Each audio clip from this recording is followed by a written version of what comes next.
Hey there, Cheesemeisters. Welcome back to the Peach Pod. That would have been You Are the Everything by REM. That was playing during Dylan's sad sax scene in the cabana with the, flashback to him being in the ocean and whatever. On the DVD version, I guess there's a totally different song that they put in there, and it even gets credited on the site that I use to check this shit out. Some song called The Hole You Cut by Maybird. I've never heard of this song. That's our theme song for this week. I am Jeff, and of course I know what to do after the beeper-rooney. And joining me on the other end of the internet is my co-host. I'm Leslie, and I share a bathroom with Hamlet. That's facts. That bathroom's doing a lot of Cheryl level heavy lifting this week. That bathroom is huge. So it's big enough.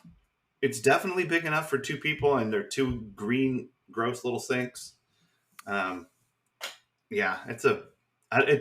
funny to me that was a set decoration they chose for the bathroom, because that's exactly how a lot of bathrooms in the early 90s looked, because they were decorated in the 70s. Yeah. And never updated. Yeah. So it's a very true to form early 90s bathroom experience. I can't speak to the California aspect of it, but in general, that's a 90s aesthetic because of the 70s. Indeed. So I guess before we get into this week's episode, season 2, episode 3, Summer Storm, original air date of July 25th, 1991, I'm wondering if there's anything that we missed from our exploration of the Grunion last week in the Party Fish episode. Anything that you've been dying to chat about?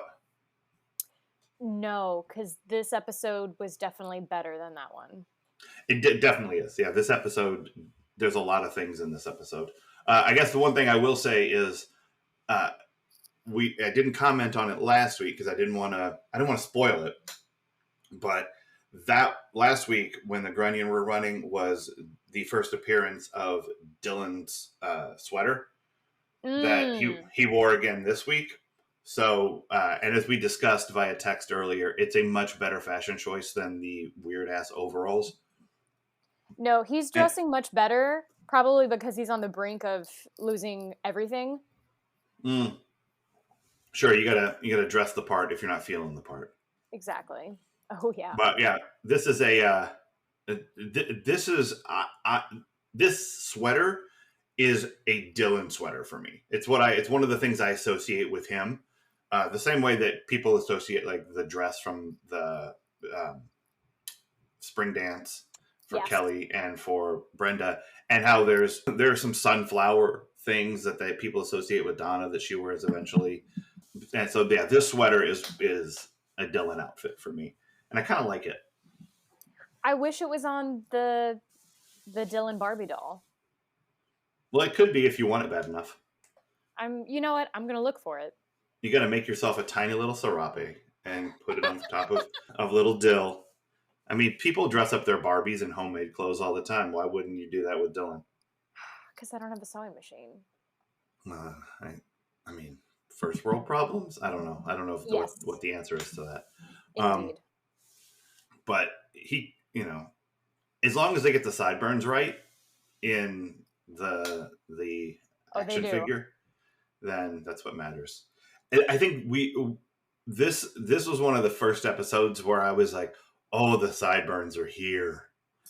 Like, I think they've been here for a minute and they just haven't been quite as noticeable. But there's a scene where he's talking to Jim on the couch, and it's profile, and it's like the sideburn is like thin and tapered and down to the bottom of the ear, and it's like, yep, that's the sideburn that launched 1,000 ships right there. People love that shit. I went the opposite direction, by the way. When I was in high school, I was like, no sideburns. Cut them up to the top of the ear. I'm not playing this shit. I was very anti the personally wearing the 90210 sideburns when I was in high school. I don't blame you. It's kind of like the Tom Selleck mustache, you know? You can either rock it or not. There are very few people who can rock that level of mustache. It's an Oof, impressive mustache. it is indeed. I could do it because I can do everything. But I've never seen you with that kind of mustache. My dad could do it. Because that's the first mustache I saw as a child. So sure. I know my partner could do it. But yeah, it's the mustache doesn't get enough love. I don't know. I'm good without it. I mean, I'm not just a straight mustache guy. I did wear a mustache. I shaved the beard and left the mustache to go as Ron Burgundy once. Yes. And that worked pretty well. And I think that's the only way you can do a mustache. I don't think you can just grow a mustache. I think you have to grow a full beard and then shave everything that isn't the mustache. Yes. Because like the half mustache is real weird looking in ways that the half beard isn't. So yeah, it's not a look I'm going to go for. I don't think. So totally fair.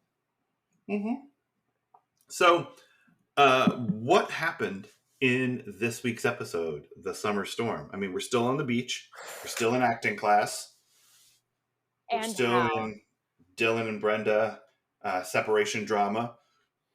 Yeah. Dylan gets injured and the Walshes take him in. And it is upsetting to Brenda until it's not. Brenda is also learning about Shakespeare. Yes. And then, Kelly goes on a date. Yes, she does. And gets turned down, and we have an interesting role reversal. We do. So, where do you want to start with? Which of those storylines do you want to start with for what happened?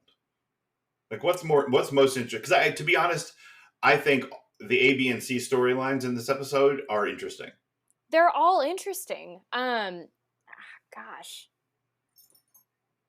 I feel like I'll have the least to say about the Dylan of it all. Okay. All right. So do you want to hold that one or start with that one and blow past it? Let's start with that one and blow past it. Sorry, Dylan. All right. And that's the big one. I mean, that's the A plot, right? Jack McKay is arrested, like turns himself in, I guess, before he can be extradited from Mexico. So that answers our question: does Mexico have extradition with the United States? At least in 90210, it does. This upset. Yeah, exactly. How would we survive without that knowledge? So Dylan is upset. Everyone's worried about him being so upset. And like everyone in Southern California, when they get really upset, they surf in dangerous conditions. One assumes. From the minute he asked the wise man of surf. The surf wizard. The surf wizard. And then the wizard says, anyone would be a fool to go out there. And then goes, I'm like, what? Yep. Now, of course. That's because he's a badass surf wizard. And when you take your advice from someone that you call a surf wizard, I think you get what you pay for. I think you would have gotten better advice from the pinball wizard. No, I think that's very true. And that guy can't hear, see, or speak. Exactly. I really think Dylan was maybe not blatantly out to hurt himself, but it felt vaguely self-harm-esque. Because when they find out, like, he was supposed to be on a plane to his mom's. Right. There were a lot of unanswered questions about Dylan. Like, one, was he trying to hurt himself? Two, is he going to be poor after this? And then three, why doesn't he want to be with his mom? Where's his mom? Who is his mom? Yep. So, I would say that without spoiling anything, those first couple of questions are perennial Dylan questions. Okay. Is Dylan self-destructive? What's happening with Dylan's money? Like, those are going to be things that we confront from time to time. Iris, we do get to meet. Iris is a trip. So we will get we'll get some Iris coming up. I don't remember. it feels like it would be now-ish.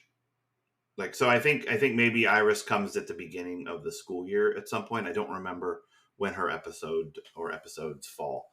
But yeah, Iris leaves an impression. So. Oh, yay. Yeah, I think you'll enjoy Iris when we get to her. Not from a, wow, isn't Iris a great person point of view, but Iris is an interesting character. And so, great. Yep, so we'll get that. I think the more information we get about the parental relationships in this show, the better. Yeah. And we do get more. I mean, speaking of which, Jackie's back. Yay! And she's clean. Yeah. Jackie's back. She's clean. She's looking good on the beach. Looking great. Rocking the 2-piece at like pushing 40. So fucking go Jackie. Truly. We get a little. She's doing the work. She is. And we get a little taste for not only Kelly, but Jackie's taste in men. Which is gross. Jackie likes a beefcake. Yes, she does. She really does. And I can't tell. Yeah, I guess that's because I was like, I couldn't tell what her opinion was of Kelly's opinion of Kyle, because she said like youth is wasted on the wrong people, or youth is wasted on the young, or whatever, which is of course what the old man says to George and Mary when they're kissing outside the house, or when they're talking instead of kissing her to death. He should kiss her instead of talking her to death, is what he's doing. Yep. So Jackie's very much that guy, which is funny because he's a big fat guy with his pants pulled up around his belly button, and I like it. But Jackie's like, so maybe she's like, Kyle is far too slight to give me what I need. Yeah, and she's not interested I want no part in a of young man. Yeah, she's interested in a young man, just not a waifish young man. Like no. Kyle for being the best volleyball team or best volleyball player at West Beverly, and also the quarterback or whatever he is of the football team, is not a very big dude. No, he is a slight, quite baby-faced dude. Also, Sabrina's love interest, or other love interest on Sabrina the Teenage Witch. Oh, there you go. I didn't know that. Yeah, I was rewatching it with Walter this morning, and I was like, do you recognize that guy? He went, no. And I was like, probably because in 10 years, he will look like more of an adult. Right. But yeah, so he was excited. That's awesome. Good job, Kyle. Way to go, Kyle. Yeah, like literally the only thing I know him from is this. So, all right. So Dylan, I was gonna send us down the Kyle rabbit hole, but let's stick with Dylan for a couple. Yes. So Dylan gets injured in the gnarly surf waves, and then before we go further into Dylan, there's an announcement at the beginning of the episode of all of the beach conditions for the surf, which I kind of like. I mean, that seems like a thing that would happen at a beach club where they would like announce the surf conditions in the morning. But the thing I noticed that was stupid and not worth noticing, but I did, is they gave the surf conditions from Point Concepcion to the Mexican border, or Point Conception or whatever they call it, I don't remember, to the Mexico border. And that's exactly what what's her ass last week said was the range of coming up on shore for the Grunion, Sandy. Where she said that they can come ashore anywhere from Point Conception to the Mexico border. I was like, why are those the only two frames of reference for the ocean in Southern California? Because this crew is doing the least. They were like, we need to have 1 point frame of reference for geography. All right, my dramaturgs, get on it. Give us one. Yep. Great, we're using it. Inject that into the script wherever you need to. We need trash. We have a lot of newspapers. That's it. Isn't this a club? Right. We only have time for papers, people. That's the easiest thing. Like, yeah, the beach club was a mess in the morning. Which, you know what, I guess makes me feel more empathy for Brandon when he complained about how hard his job was. Like, if you have to show up at that place every morning and turn it from like a dirty ass parking lot into like a fancy beach club establishment, That's got to be a lot of work. So I could see where you would be pretty wiped. But I feel like it was only that messy because of the storm. Maybe, but like the wind blows every night. You know what I mean? That's like there's true. going to be something to pick up. It's But yeah, that summer clearly storm. chilly on this beach too. Like everyone is always wearing hoodies. Yeah. Well, and as someone who was in California in June this last year, I wore jeans every day because it never got warmer than 75. Like there's something about like I guess there's a June gloom in Los Angeles where June is kind of always like that, where it's a little overcast and not as warm as you would think it would be. And it Wow. was great weather for me because I didn't get a sunburn. So thumbs up for no sunburns. But what's less believable, just having that experience, is that anyone is in a bathing suit during the day. They clearly are only. I feel so bad for the women because like they have to be because that's how you draw people in. Right. Well, I mean, now we can for just a moment discuss the Steve Sanders of it all. Okay. I mean, Steve is topless in most of the scenes, and when he does wear a shirt, it doesn't go all the way down or all the way out. It is a what do you call those? Halter top? It's a tube top. Yeah, it's a look. He always has the most dude bro of athletic wear, and I have to say, it's the one time I like Steve because I'm like, yes, I know what you're about. This is comical to me. And you're not taking yourself Steve done anything? Seriously. Has he done anything this season other than play volleyball? No. I mean, he did show up at the Peach Pit at the start of the season to like convince Brandon to come work there. And I think he's only played volleyball. Like every time we've seen him, it's either been shit talking Kelly, playing volleyball, or trying to pick up a 15-year-old. Yeah. So it's been a memorable summer thus far for Steve Sanders. No doubt. Which we kind of like.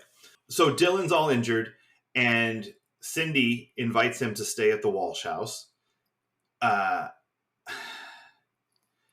Like, either she doesn't care about Brenda, or she's like, she knows Brenda's full of shit, and it's just like, just let's fast forward through this part and get the part where you're back together, because I know that's what you want. But like that decision to invite Dylan to stay with them is on one hand very kind. Yes. It's a very mom thing to do, to try to take care of this family friend. On the other hand, it's mean to your own kid. Like you're forcing your daughter to like share a bathroom with the guy she just broke up with. And then Jim is like justifiably on Brenda's behalf, Cindy, what are you doing? That's horrible. Like this is mean to Brenda. But also Jim has that underlying motive of, can we re-virginize this kid? Because I'd like to do that if we could. So, you know, not all of his motives are pure, but he's right. Like, why are you putting Dylan in the bed next door? Right. Like, they could have put him on a couch. They could have put him on, I guess they didn't, I don't know if they had air mattresses back then, but like, yeah, I don't know. I understand wanting, or Cindy could have just gone over and checked on him, you know? Like, I feel like that would have been the more normal thing to do. I don't think people are just willingly inviting either boyfriends, girlfriends, hell, even friends of people to stay over. Like, yeah. But I know this is kind of a common thing in teen dramas. Again, I mean, it keeps characters closer together. Yeah. It forces drama. But I definitely don't think that happens because that would be a lot. That would be a lot of responsibility. Mm-hmm. I'm trying to think how many of my high school friends lived in my house for a few weeks because they got injured. And I think the answer is 0. Same. Yeah. Even my friends who had like significant injuries that hampered their mobility. Like I had a friend break his ankle, like shatter it into like a bajillion pieces. And he was on crutches for about, I think it was like 2.5 months. And I got to ride the elevator at school with him, so that was something. Yeah. But it was otherwise he was he stayed at his house with his parents. Granted, no one in his house was living in Hawaii or about to be indicted, but what it could have happened. Who knows? Yeah. What did you think about the flashback? Okay, so I hate the flashback. I think the I do flashback too. is really stupid because you didn't have to do that. Like, No. I think all you need is Luke Perry acting Mm-hmm. against a soundtrack, and you can get all of the things you need, and it's much more impactful than shoehorning in this, like, I promise I'll never drop you, son. The way people talk to their children. It was just dumb. Like, it's The most scripted flashback I have ever seen. It's very ham-handed. Yeah. Oh my god. Yeah,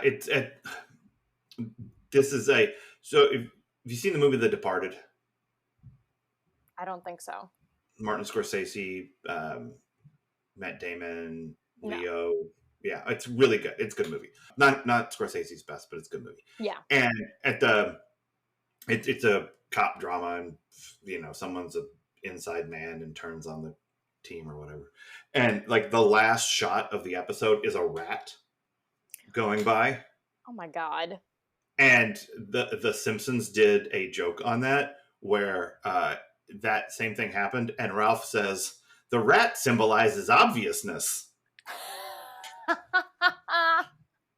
and that's what this was. This symbolized obviousness. But yeah, you could I understand the emotional beat you want to play there. Yeah. That you really want to show that, like, he's been holding it together, but really he's crumbling. And he returned to a place he feels safe, and he curls up on the couch and sobs. Yeah. And you don't need the dad flashback to know why he's upset. Like, you've already laid that groundwork. Yeah. So all you need is him showing it. And then you can probably get rid of the stupid letter thing at the end. Oh my god. That, like, also felt a little bit like explainy. Yeah. Like, there's a different way you can, I don't know. I mean, you can even do something cheesy as, like, cross-fading between pictures of Dylan and a framed picture of his father.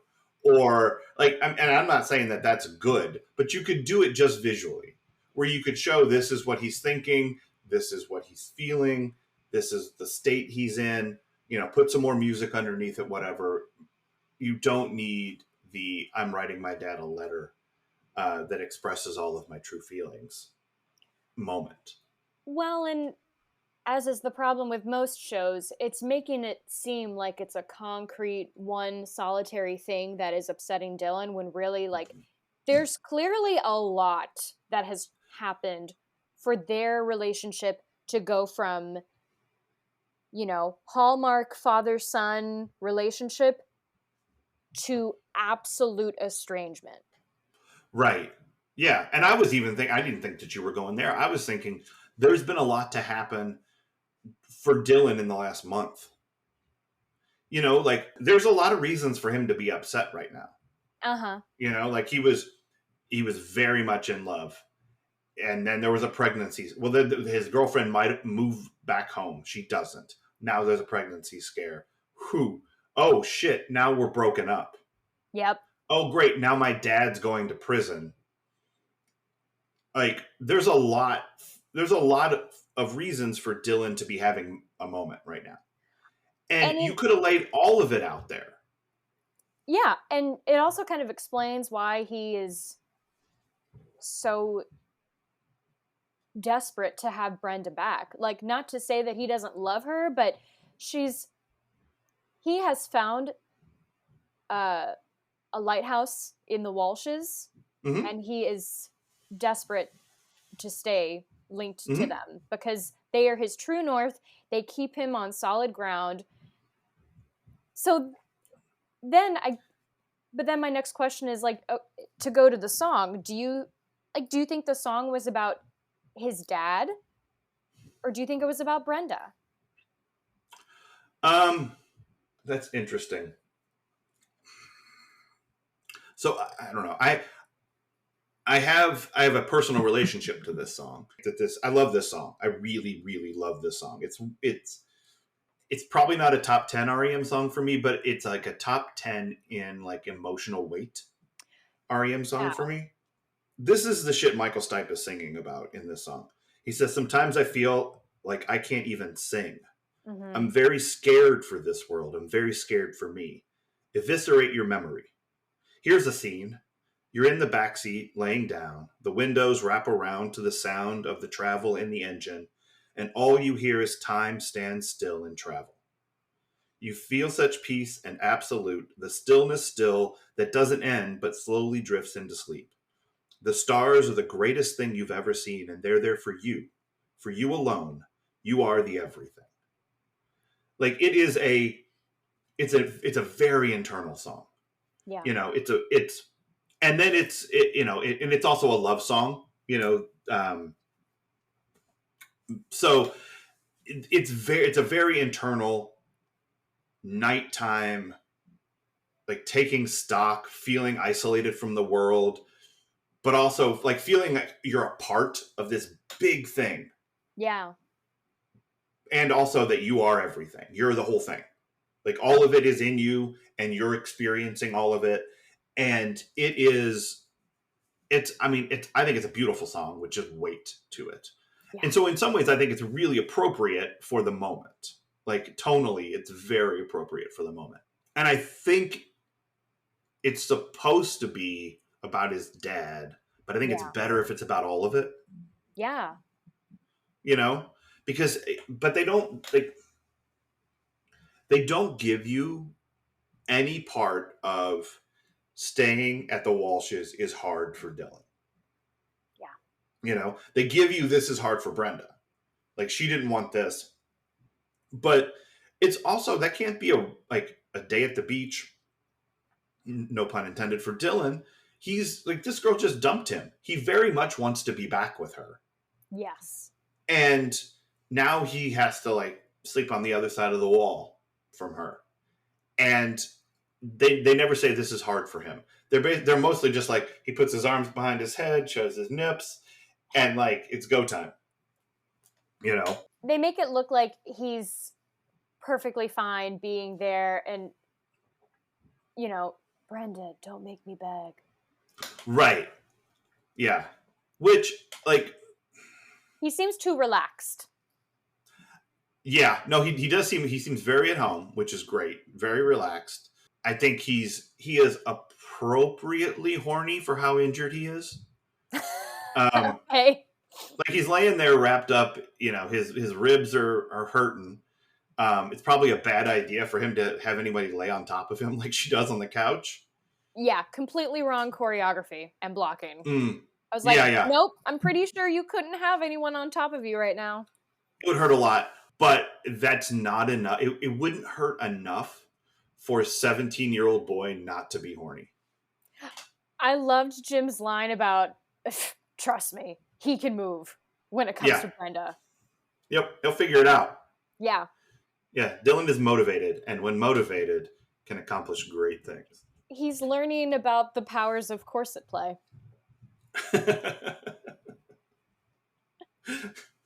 If that turns into Dylan's thing later, I mean, that would be the all-time flex for you, just predicting shit that happens in 90210. Oh like, my God. Suddenly, Dylan's into like corset play. It would be amazing. It would be. I'm going to tell you that doesn't happen. Damn it. Because that is a weird-ass bridge too far. It's a very niche thing. It really is, but I'd be there for it. Yeah, if we'd had just one scene of Dylan wearing a corset, I think that would have been. This is what the reboot probably missed. Yeah, the corset piece.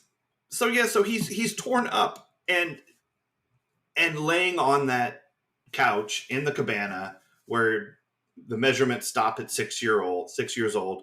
You could play all of that if you'd given us a little bit more of this being difficult for him being on her couch. Yeah. Because what you get most of the time from Dylan when he's interacting with other people is how he's fine. Like there's a wall there, and maybe you get rid of the flashback scene and you give us some shots of him by himself after he's cheery around other people, not being so cheery when he's by himself, so that you understand that there's stuff going on in here that he's processing. And then, another parent abandons him when Jim kicks him out of the house, and he retreats to where he's comfortable and has this moment. And I think that can be incredibly powerful, but it's undercut by how the rat stands for obviousness in this flashback scene.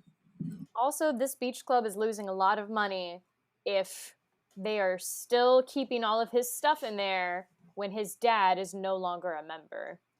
I actually found myself thinking, whose stuff is that in the closet? I think it looks more like it could be a woman's stuff, so maybe his mom still uses it. And because again, she's been in Hawaii for 3 years, so it's not her. So I feel like they've rented it out. Like he's not even a member there anymore, right? Henry just lets him park his board. So I feel like it's someone else's cabana at this point, but they just never painted over Dylan age 6 on the door jamb, which is because they're losing money and they couldn't afford new paint. They're spending all of their money on Brandon's overtime. Yeah. If he's first one in, last one out, like Brandon is going to be able to afford this car like tomorrow. Yeah. Mondale the second. Yeah, Mondale Deuce. So, all right, so you want to talk about Kyle, or do you want to talk about acting class? Let's talk about acting class. All right, let's talk about the acting class. So this week, Mr. Suitor gives them Shakespeare and pairs David and Donna together to do Romeo and Juliet. I guess Brenda gets Ophelia or whatever it was she did. Who knows what Andrea's doing? No one cares. And except for asking probing questions in the hallway. Always the reporter, Andrea. And so David and Donna. Okay, so first, what do you think about the assignment? How do you? Because you hate Chris Suitor, and I love that. So please tell me why he's a dickhead. So incidentally, the class that I reference often in conjunction with this was taught by the same person who then taught my Shakespeare acting class, and Shakespeare is where it all went wrong for me. Because of this teacher, but I didn't realize that at the time. Anyway, so yes, more watching things being like, oh, this again, great. I've since done a Shakespeare. I feel slightly more comfortable with him, but I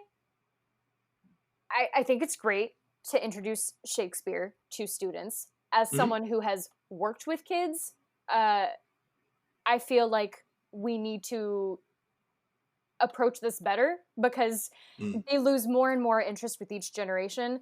I also think they're teaching the wrong play to the wrong grade. Like, they want to do Romeo and Juliet for freshmen, and freshmen are still babies. Like, they need Hamlet, which I know is intense and it's a lot for them, but believe me, those kids have angst. They have the, I hate my family. Like, they'll totally dig Hamlet. Right. Give Romeo and Juliet to the seniors who, are now in full horn dog mode. Right. Anyway, so I think it's unfair how Chris Suitor did not like Donna and David's approach to the text. Okay. Buddy, this is a high school acting class. Calm down. 2, it's a summer school high school acting class. You're lucky you're getting these kids to do anything. I'm pretty sure all you have to do is give them acting games. That's all you need to do. To give them Shakespeare and something other than Midsummer Night's Dream or Comedy of Errors, buddy, you're teaching the wrong acting class here. Yeah. And lastly, you left New York after one audition. Shut up. Leave Donna and David alone. But maybe the guy who leaves New York after one audition teaches exactly this kind of acting class. Yeah. Like his level of professionalism and understanding of the craft and how to teach it is exactly the level that you need to get this kind of classroom activity. And for those who haven't watched recently, David and Donna gender flip the roles and go for the laugh. Yeah, I mean, I like it. I like it for the two of them to like get them out of their shells, make them a little more open in public, and having personalities that aren't just like sidekicky. Yeah. But I also think that he's right. Chris Suter's right. Like, that's the easy laugh. Like, you know, and you're right. They probably aren't capable of more than that. But it is it is a bit of a cop out to flip the roles and go that way. I was going to say something about how it's lucky that they could fit into the costumes, but David is still so tiny. Oh yeah. That you could put him in any girl's costume, any high school girl's acting costume at this point, and it would probably fit him okay. Oh yeah. I also don't think Suter doesn't really teach them anything. He just teaches at them and tells them, this is what I just did, now you do it. Right, yeah. And that was called a monologue. Yeah, fuck you. Yeah. I fucking hate this guy. Here's what I'm not saying that anyone should like Chris Suter, because I don't particularly think it's worth it. But I do think it's funny how much you dislike a character who is clearly a short timer. You know what I mean? Oh, yeah. Like, this is like a nobody. This is like being, you know who I hate? Cheryl. Like, really hate Cheryl. I know she was only in 6 scenes ever, but she sucks. Yeah. Yeah, but I do enjoy your Chris Suter hatred. It makes me happy. He personifies so much of what is wrong with acting teachers and directors today. Yeah, it's rough. I'll leave jokes aside. I don't want to jump ahead, but there's something about what happens here that ties into what I think this episode was really about. Okay, so let's hit up Kyle, and then we'll come back. So Kelly asks, Kelly, like, she flirts her way into a date with a boy. Yes. You know, and like Kelly for my money, Kelly is an A+ level flirt. Yeah. Like that was some supreme flirting. Good job, Kelly. You know, like you played the volleyball move. You worked it into some private lessons. You looked super fucking cute while you were doing it. Right. Like there was, no shame in her game. That was perfect. Good job, Kelly. Oh, it hurts. Yeah. Oh, owie. She's right though, because like that's exactly what hurts when you learn how to play volleyball. Yes. Like if you don't have your arms positioned the right way, you hurt the shit out of your forearm. Like if the ball hits it wrong. So like good to them for their verisimilitude vis-a-vis volleyball. So Kelly gets Kyle to take her out, and all she knows about him apparently is that he's a 2-sport athlete and is cute, because that's the only information she gives to Jackie. Yep. And then they go on a date, very romantic, out by the beach. And Kelly is like, let's go skinny dipping. Yep. And which is a little forward.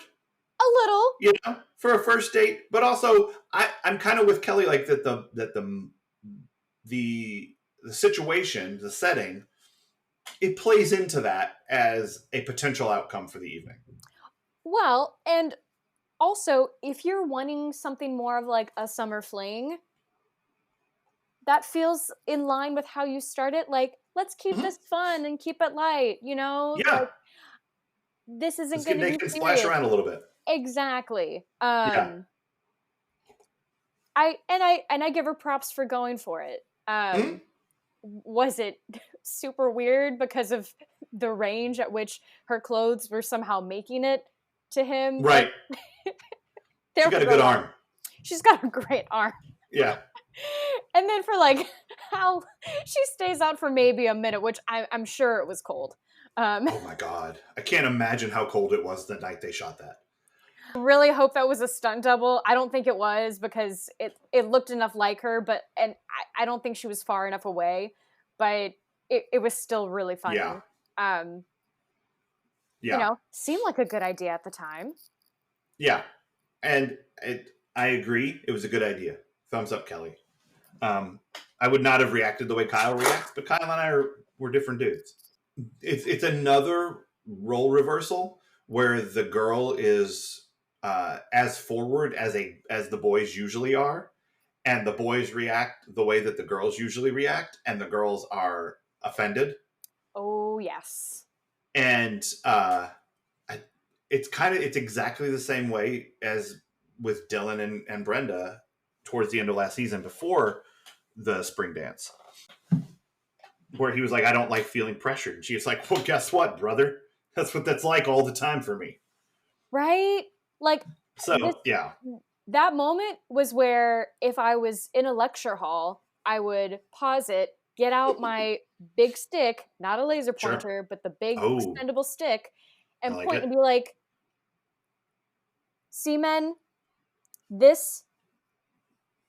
see how awful this is? Right. See how you don't like how she's reacting? We don't like that either. Right. See how they did this role reversal and how the turntables turn? Mm-hmm.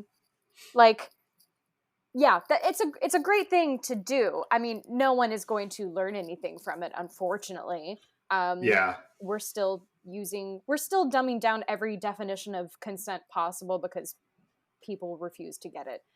I will say this though, like it also works the other way. You can extend your pointer and say, ladies, this is what it feels like to be shot down.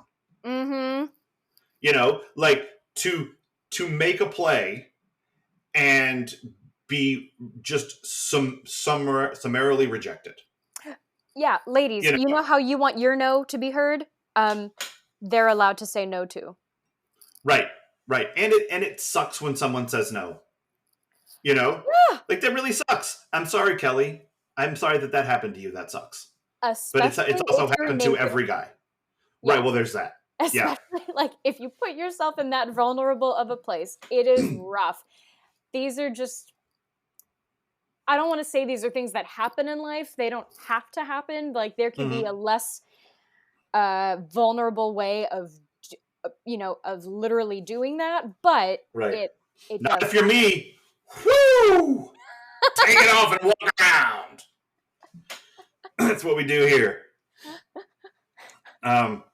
So here's what I think is kind of interesting about the Kyle thing. And I can't believe that we're still talking about what happened in this episode and not what really happened, but here we are. Kyle can't just not be interested in Kelly. Yeah. There has to be something else happening there in order for her rejection to not sting as bad. And because Kelly puts herself out there in a way we haven't really seen her do. Although, I mean, she's 0 for 2. Like, she kind of went after Brandon and he hard sistered her. Yeah. And Kyle's like, you know what? It's entirely possible I don't like girls. Like, it's not you, it's me, Not to mention, we don't have him, because that's as close as we get to him saying he might be gay. We don't get to hear it from his mouth. We don't get to hear him say, I have found myself attracted to men before. I'm confused. Like, and that's called 1991. Oh, I mean, it's not much better when they do it on Dawson's Creek. We get a hyper masculine gay character in that, which is not to say those don't exist. It's just it's like anytime you bring in some different walk of life into a show, you have to make it palatable to the viewers, or the producers think you have to make it palatable. Right. You know? Yeah. And I think that, I mean, you're not going to, in 1991, you're not going to see in a drama a serious gay character who acts like Jim J. Bullock, which is that's an old person reference and you should totally Google, Too Close for Comfort. Okay. Jim J. Bullock is so over the top, or Charles Nelson Riley, or like any of those big woo kind of personas, you know? Yeah. So you're gonna get like the hyper masculine version of whatever it is you're doing, but they're also, I don't think, gonna be allowed to put a character on TV that says, "I think I'm gay." Yeah. You know, not yet. Nope. So what you get is this like hint at his sexuality, and Kelly asks, and he's like, "No, not that. Probably not that. I don't know. Maybe that. I don't know."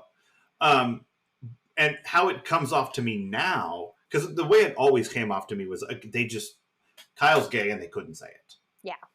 You know? And that's probably what it is. But it also could read like he's any number of other things. Like, he could just be asexual.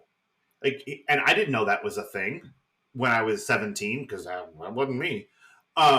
He could be bi. Or like literally anyone else I know. He could be bi. He doesn't know what he is, and that's cool too. But that's not the way. I don't think that's what it was when they wrote it and when they performed it. I think it was, this is as close as we can get, so we're gonna have to only go this far. And it's sad, but I still got a little excited that they were even, tentatively doing that. Yeah. It's the way that it's one of the ways this show breaks ground, is like by putting its toe in the water of whatever we put our toe in when we want to see if we can push the boundaries. Yeah. And it's, but it's memorable. Like when I was reading the description for this week's episode, I was like, oh, this is Dylan staying at the Walshes. Oh, this is Romeo and Juliet. Oh, this is Kyle. Boy, that's a lot in one episode. Yeah, there's a reason we're 50 minutes in and still talking about what happened. The actual plot, yeah. Yeah. But let's switch it over and talk about what really happened in this episode, because I have one thing, but what was your thing that you wanted to tie into? I think this episode is about how women are allowed to do and say certain things that men are not. For example, Kelly is allowed to say, "You're gay?" Right. Kyle is not. Yeah. Donna is allowed to dress as a man, but immediately when they're done with the scene, what does Suter do? He yanks that hat and wig off David. You can't be a girl. Right. Yeah. Even though men were playing the women's roles in Shakespeare that he just said scenes earlier. He pointed that out specifically, yeah. I'm starting to understand maybe why you shouldn't have been in theater, Mr. Suter. Brenda is allowed to be... This one is a bit more complicated because I feel like Brenda is allowed to be more emotive and talk about her feelings and wants more than Dylan is. Mm-hmm. Yeah. Yeah. No, I think I think there's definitely something to that. There is more emotional flexibility for the female characters than there is for the male characters. And if you're going to give men an emotion, they're going to have to yell at somebody. Yeah. Like Brandon all the time, or Jim in this episode a couple of times. Or they're going to have a flashback where they cry alone. And also, not for nothing, but Donna is allowed to yell at David for sucking, and he is not allowed to yell at her for sucking. Yeah. Like, they're both terrible on purpose. Like, the whole point is how bad they are. But I do enjoy them being together in this way and off the sidelines. Yeah. That's kind of nice. Very cute. Yeah. So here's what I think this episode is about. I think, and I texted you about it earlier this week after my first watch, but I think this episode is about characters being forced into roles that they're not comfortable in and watching them flail around. Yep. So Donna and David are obviously given roles that they're not comfortable playing. Romeo and Juliet, they're just not comfortable. And in order to make themselves comfortable, they have to flip it around and play the opposite role. Mm-hmm. And it works, but they also get hand slapped for being laziness. Whatever. Then Dylan is forced to play the role of someone who needs help. Yeah. Like, he's always on his own. He's always self-sufficient. But this episode, he needs help. And he's put there. Jim is put in a position of having to not be an ass, which is kind of uncomfortable for him when it comes to Brenda. Yeah. And he steps on his dick a bunch before he figures out how to, treat people nicely in this episode. Kyle has to play the role of a guy interested in girls, which clearly he's not comfortable doing. And because maybe that's not true, who knows? Kelly has to play the role of girl getting rejected, which she is not comfortable with, and internalizes the shit out of it and is a super mopey mope about it.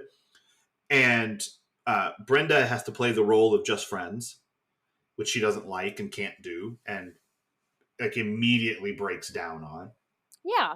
So it's the whole episode is people being forced to not be who they are. And none of those things work for any of them. Yeah. It's not like they were though this was me all along, I should actually be doing this. They're fuck all of that. Moving on. They all tested their boundaries and then they stopped.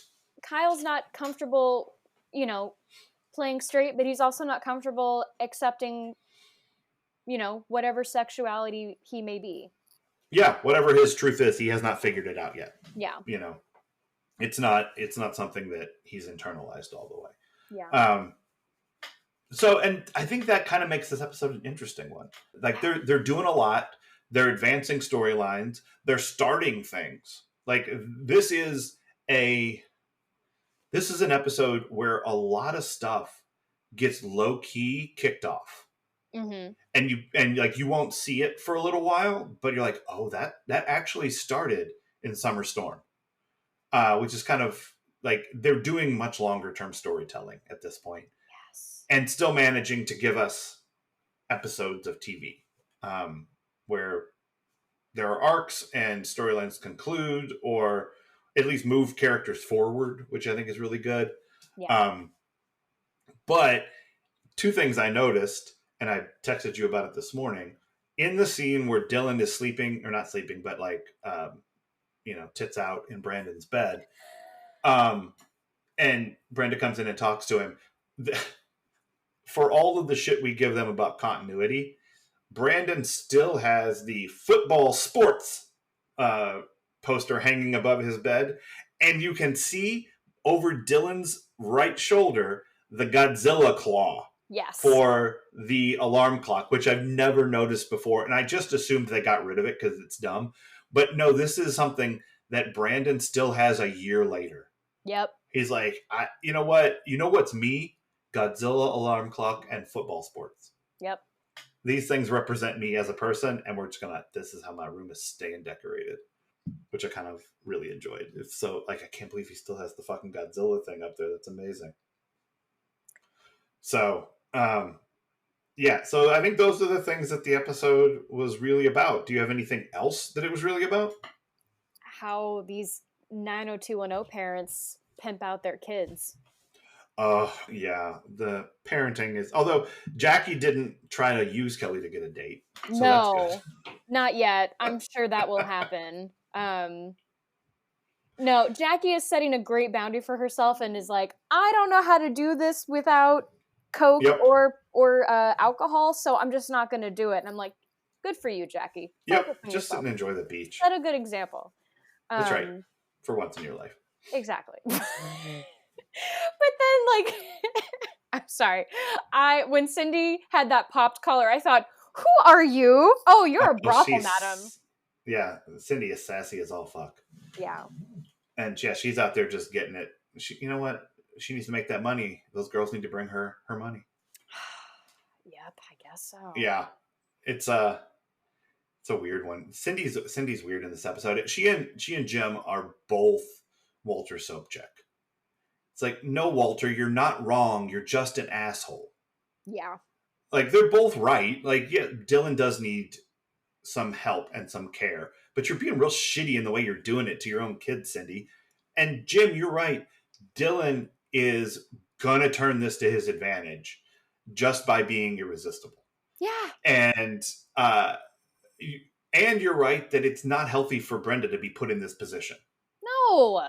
But also, you're an asshole. Yeah. Like, quit shouting at people. And then, like, immediately retracting your shouting. I don't know. He's Jim Parents from the gut, I think. And whatever chakra that is, that's the one he's using. It's no wonder Brandon yells. He learned it from Jim. That's right. You are right. I learned it by watching you. Yeah. Which is that is a PSA that you are too young for. It's a drug thing. Oh. Yeah. Oh no. There's a kid sitting on a bed. It's from the 80s. A kid sitting on his bed listening to music in his Walkman headphones, and his dad comes in and holds out like the kid's stash of weed and starts yelling at him. And he's like, "Where did you learn to do this stuff?" And the kid goes, "You all right? I learned it by watching you." And then the thing is, parents who do drugs have kids who do drugs. Holy shit. Yeah, it's a very 80s anti-drug PSA.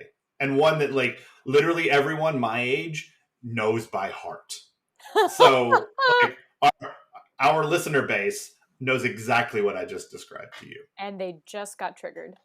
They did a little bit. But also, it's really funny. Like it's just a funny PSA because of the look on the dad's face when, like, he gets called out for being a pothead is really funny. Whereas I got a fun little song about I'd rather eat a little bug rather than have stupid drugs. Oh, that's a new song for me. I don't know this one. I don't even know if anyone else knows it. It may have only been on PBS, but oh my God. I thought that song was so great. Oh, I love it. Yes. My dad loved me singing that song, and I know he was thinking, like, yes, she's never going to do anything wrong. That's right. My parenting is done. She has learned from the song. It's like when you tell your kid, you're not going to sleep with anyone before you get married, right? And they're thinking in their head, literally sleeping. Like, no, of course not. Why would I do that? Right. Yeah. Don't trick your kids, people. It's not fair. And don't smoke weed in front of them and expect them not to smoke weed. Yeah. PSAs are right all the time. They deserve to be chilled too. That's right. Everyone should just relax. Jim. Man, could you imagine the show if Jim was just a little stoned all the time? He'd be a lot happier. He would be. I think it'd be a much calmer environment around Casa Walsh. I know I'm happier at work when I'm stoned. Don't care. Yeah. So Jim is